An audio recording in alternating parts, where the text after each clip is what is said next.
Hey, welcome back to the Wrestle Vlogs. Just a quick rundown of the match card and who I think will win the matches at this Sunday's WrestleMania 33 event.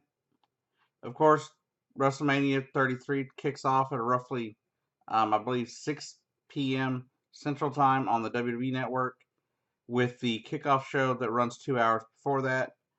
And the second hour of that supposedly is supposed to run on the USA Network as well.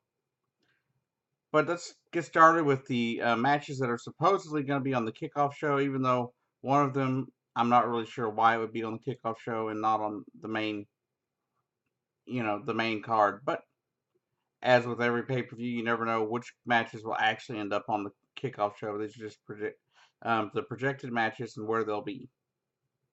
But first off, the one match will be on the kickoff show is the Andre the Giant Memorial Battle Royal. You'll have people like Mojo Rawley, Apollo Crews, Big Show, Mark Henry, Braun Strowman, Sami Zayn, Rhino, to name, others like Dolph Ziggler as well. I'm thinking Braun Strowman is a good candidate to win this match. They're trying to make him look really strong. They've been pushing him really well. He's been destroying the roster. I see no reason for him to not um, be victorious at the Andre the Giant Battle Royal, unless maybe everybody teams up on him right off the bat and throws him over the top rope, which has happened to a lot of the big guys in the past. But hopefully, hopefully Braun Strowman will win. I think Braun Strowman should win, and I think he will win the Andre the Giant Battle Royal on the kickoff show Sunday. Another match supposedly on the kickoff show will be the WWE SmackDown Women's Championship match in their six-pack challenge, which will be Alexa Bliss versus Becky Lynch, Mickie James, Natalya, Carmella, and Naomi, all for the WWE, or for the SmackDown Women's title. I think Mickie James will win. She's like, the new face, kind of, she's kind of new. Anyway, she's, back from being gone for a good few years. And I think they're going to want to put the title on her just to kind of, cement her as, being, important in the upcoming storylines. So I'm figuring Mickie James will win this match, even though I think Alexa Bliss has been a good champion. I think she should remain champion. But the way it's been going, I think they're going to push Mickie James, and I think they're going to put the title on her Sunday at WrestleMania. And then the match that I don't understand why it wouldn't be on the main card and is on the kickoff show is the WWE Cruiserweight title. They made a big deal about the cruiserweights when they brought them into Raw back in, back last year. But now they seem to, ever since they created the 205 Live event and everything, they seem to just been relegated to really, garbage. The matches aren't all that exciting on Raw most of the time. Sometimes they are, but most of the time they're not. And if you don't watch 205 Live, which I rarely have a chance to watch, you miss out on a lot of the stuff that goes on. So I really wish they would do more to push the cruiserweight division on Raw. But since they're not, they're putting the Neville versus Austin Aries cruiserweight championship match on the kickoff show. You have Austin Aries versus Neville. Neville's been a really strong, heel. He's been a really strong champion, and he's going up against Austin Aries, who's been on the injured reserve for a while, and he, could do really well. Could be, the fans really seem to enjoy him. The fans really seem to be behind him and everything. But I think in the end, I think Neville will end up being the champion at the end of the night on WrestleMania. I do believe he'll retain his title, and I think Austin Aries will probably win at a later date. But I think Neville holds on to his title. And now for one of the lamest matches on the card, John Cena and Nikki Bella versus Miz and Maurice. As you know, the storyline has been kind of going the last month or so, a little over a month, I guess, now, with the Miz and Maurice sitting there acting like John Cena, and Nikki only get anything because of John Cena's name and everything. Basically, that Nikki Bella is basically sleeping her way to the top to get everything she wants out of everything, and that she doesn't really she and John don't really care about each other. They're just doing it for business. Um, and you had those little videos of the lost episodes, basically, of Total Bellas, where the Miz and Maurice played, John Cena and Nikki Bella. I think in the end, I think the Miz and Maurice will win. I want John Cena and Nikki Bella to win, but I do believe the Miz and Maurice will end up pulling off the win. And that's really all I got to say about that match. It just seems to be a really lame match to have on the card. Another match that doesn't make a whole lot of sense, but it's what they want to do, is Shane McMahon versus AJ Styles.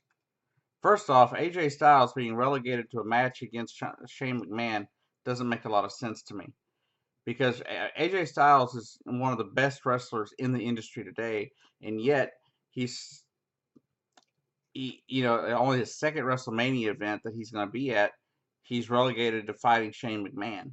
Now, I know Undertaker has fought Shane McMahon, Big Show has fought Shane McMahon, and they've been really good matches over the years. But really, at this point in time, do we really need to waste AJ Styles' talent on a match with the owner's, the other owner's son? Doesn't make a lot of sense to me. I think AJ Styles versus John Cena would have a far better match here. But that said, I think AJ Styles versus Shane McMahon will be a good match, and I think Shane McMahon will win this match, and I believe at the aftermath will be AJ Styles heading back to Raw and joining up with his club members over on Raw, especially with the possibility of Finn Balor rejoining the roster in the very near future. Sorry, my cat kind of distracted me there for a second. And then you're going to have, of course, Undertaker versus Roman Reigns in a match of whose yard is it? Because you had Undertaker's it's been the Undertaker's yard. That's what they called the ring for, ever, basically. And then a few weeks ago, of course, Roman Reigns decided he was going to say that it was his yard and that the Undertaker really didn't belong there anymore. And that said, I think Roman Reigns is going to lose this match. I believe Undertaker will be victorious. They've already had Undertaker lose at WrestleMania. I don't think another loss at WrestleMania does anything to help the Undertaker or help Roman Reigns really in the end. But I don't think Undertaker, there'd be no point in Undertaker coming back for another WrestleMania just to lose again.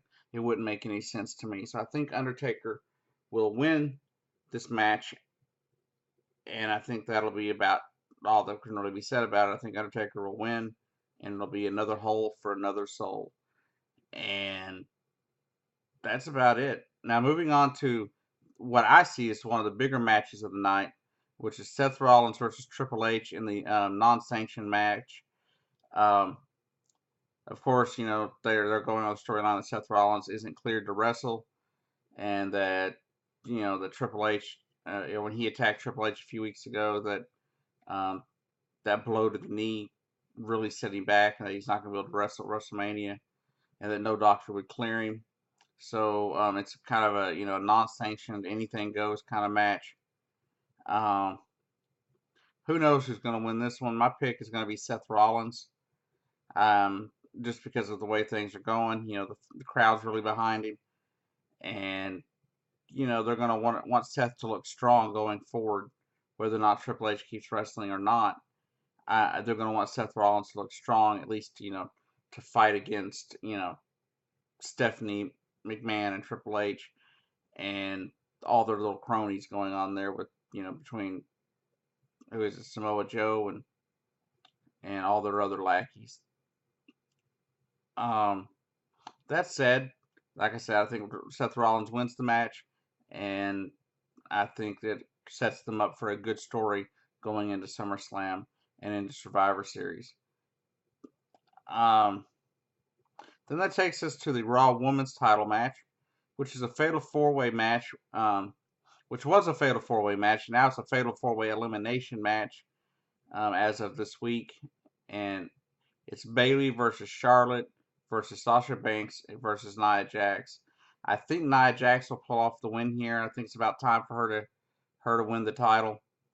Although it would be cool to see Bayley have a WrestleMania moment here. They've been pushing Nia Jax as, basically the destroyer of the women's division on Raw. And I think it's time for Nia Jax to hold the title. So, that said, I believe Nia Jax wins the fatal 4-way elimination match for the WWE Raw Women's Championship. And then, of course, you have a ladder match, which is the new stipulation for the Raw Tag Team title match. It'll be Gallows and Anderson versus Enzo and Cass versus Sheamus and Cesaro. In the end, I think it would be great for any of these teams to win. I think in the end, Gallows and Anderson will pull off the win. The one I want to win is Enzo and Cass, but I think in the end, I think Gallows and Anderson will retain the titles and go forward. I think there may even be a little help, from other people like AJ Styles maybe to help Gallows and Anderson retain their titles. Considering it's a ladder match and there's no disqualifications, anything is possible. But I really believe Gallows and Anderson will win the tag team titles, retain them, and I think it's really good for the company to have a good, strong, tag team holding the titles on Raw for the current juncture of time. And then, of course, another entertaining match that I think is on the card is Kevin Owens versus Chris Jericho for the United States Championship. I think that'll be a fun match. I think it'll be entertaining because, well, one, Chris Jericho is always fun to watch, and they've had a huge storyline going on. Very good build to it. Where the fans are always wondering, are they really going to work together? And when are they going to break up and this and that and everything. And in the end, I think Kevin Owens wins the match because I do believe Chris Jericho will be heading out of the WWE for a few months anyway. His band Fozzy is supposed to start touring in May, so he may not be around for much. So I think they're gonna end up putting the title on Kevin Owens. But I think Kevin Owens wins, and the fans, of course, are gonna hate it, and they're gonna get a huge, WWE will get a lot of heat, from the fans, and I think that's one thing they'll be looking for in that is, keeping Kevin Owens strong, while Chris Jericho, trying to let Chris Jericho look strong as well, but with Chris Jericho, potentially leaving for a while, and for a little while anyway, it may be good for Kevin Owens to hold the title here. So I think Kevin Owens wins. Then you have the WWE Intercontinental title match, which is Dean Ambrose versus Baron Corbin. There's really not a lot to be said about what's going on in this match, or even in the storylines leading up to it, because there hasn't been a huge build for this particular match. You just knew it was kind of going to happen. I think Baron Corbin wins, and I think it'll be good for Baron Corbin. It's about time for him to get a push. About time for him to hold a title, and I believe Baron Corbin wins the Intercontinental Championship match at WrestleMania. And of course, the WWE title match, which is Bray Wyatt versus Randy Orton. There's a huge thing going on there with Bray Wyatt and Randy Orton. It's also how AJ Styles got relegated to fighting Shane McMahon. Randy said he wouldn't fight Bray Wyatt, so they moved on. And all of a sudden, he burns down Bray Wyatt's house, and all of a sudden, he's back in the title hunt, and will be facing Bray Wyatt for the WWE title Sunday at WrestleMania. I think Bray Wyatt will end up winning this match, with the story that they pushed, with supposedly Sister Abigail being part of Bray Wyatt now, as opposed to just a figment, or a person buried in a shack somewhere. It's now, Sister Abigail is something he takes with him everywhere he goes now. I think it's made Bray Wyatt a stronger, they'll be going with Bray Wyatt being a stronger competitor, and I think it'll kind of push him, and I think it'll be time for him to start winning at WrestleMania and creating a good story and a good history for Bray Wyatt. So I believe Bray Wyatt will beat Randy Orton and retain the WWE Championship. And then the big match that everyone's waiting for, which seems like a bore to me because I've already seen the match 2 other times now. Hopefully, this match goes more than a minute 20 because these little tiny matches don't do anything for anybody. The last two made Brock Lesnar look like a chump and made Goldberg look like he's some, god or something. When it doesn't really, it proves that, it makes it seem at least that Goldberg can't wrestle for more than a minute or two, or else he can't, or else he's got to lose. I believe this match will go longer than a minute 20, and I do believe Brock Lesnar will, hoist um, Goldberg up and drop him with the F5 and take Goldberg to Suplex City and win the WWE Universal Championship. I think that's how it's gonna go down. And this is just my ideas on what's gonna happen in these matches. I hope everybody has a good day, and I hope everybody enjoys WrestleMania 33 on Sunday. Don't forget to check out the WWE Network and get yourself ready to go for WrestleMania, the Super Bowl of the wrestling industry. Have a great day.